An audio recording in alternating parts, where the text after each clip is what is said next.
बात करेंगे रूस यूक्रेन जंग की।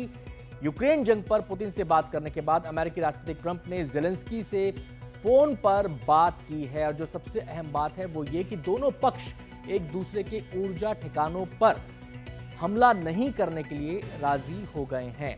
तो एक सकारात्मक इस पहल के नतीजे निकलते हुए नजर आ रहे हैं। सीधे हम रुक करेंगे, हमारे सहयोगी उमाशंकर सिंह हमारे साथ जुड़ गए हैं और जानकारी देने के लिए। उमाशंकर, पहले अदला बदली हुई सैनिकों की, अब जो है पावर प्लांट्स के ऊपर हमला नहीं करने पर सहमति बन गई है। मुझे लगता है कि चीजें सही ट्रैक पर चल रही हैं या अभी भी कोई इफ एंड बट हो सकता है?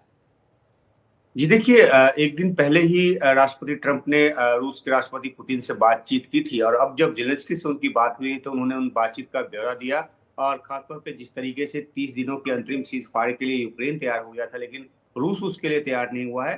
तो उसके बाद जो शर्तें पुतिन की तरफ से रखी गई हैं उसका भी जिक्र हुआ। एक अहम बात है जेपोरिजिया न्यूक्लियर पावर प्लांट का, जिसको लेकर कि ट्रंप की तरफ से ये पेशकश की गई है कि वो अमेरिका के हाथों सौंप दिया जाए। इससे ये होगा कि उसका बेहतर प्रोटेक्शन होगा और साथ ही साथ जो एनर्जी सप्लाई या जो उत्पादन वहां पे बंद है, अमेरिकी एक्सपर्ट उसको दोबारा चालू करेंगे। तो अब इस प्रपोजल का पर जो जेलेंस्की है उन्होंने अभी हामी नहीं भरी है, लेकिन ये आप सही कह रहे हैं कि बातें जो है वो धीरे धीरे सही दिशा की तरफ जा रही हैं। जो फ्रंट लाइन है उस पर सीज फायर के लिए जेलेंस्की जो है वो तैयार हो गए और साथ ही साथ एनर्जी इंफ्रा पे एक दूसरे के ठिकाने पर हमले ना करें, इस बात को लेकर भी सहमति बनी है। लेकिन अभी भी बहुत ज्यादा कुछ किया जाना बाकी है, इसलिए सऊदी अरब में अमेरिका और जो यूक्रेन है उसकी जो टीमें हैं वो फिर से मिलेंगी। इस बात का जिक्र भी जेलेंस्की ने इस बातचीत के बाद अपने बयान में दिया है। तो जी। ये जो सबसे बड़ी बात क्या है कि एयर डिफेंस सिस्टम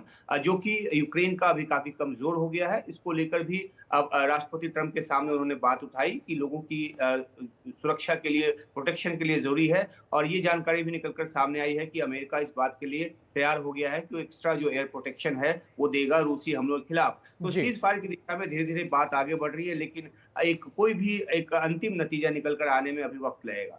बहुत बहुत शुक्रिया उमा आपका इस पूरी बातचीत के लिए, तमाम जानकारी के लिए बहुत बहुत शुक्रिया आपका।